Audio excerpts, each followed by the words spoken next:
ถึงบำเพ็ญทานรักษาศีลภาวนาไงบารมีมันจะมี เราเสริมสร้างบารมีด้วยตนเองสร้างเหตุด้วยตนเอง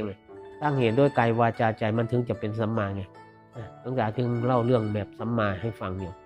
พูดจาสัมมาบารมีนี่มีไปด้วยไงทานก็มีบารมีในวงของทาน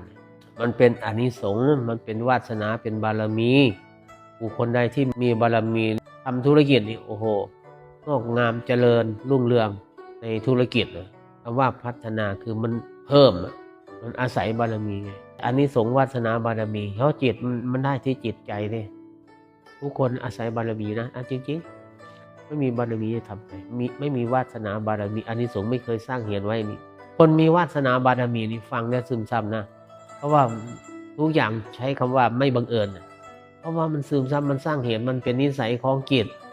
ที่เคยบำเพ็ญทานมาเพียรภาวนามาทุกคนมันมีสิทธิ์ที่จะซึมซับได้เป็นสมบัติของตนเป็นสมบัติของใจตนอริยทรัพย์ภายในของตนแต่ละคนก็แตกต่างกันไงมันถึงแตกต่างกันเพราะว่าบารมี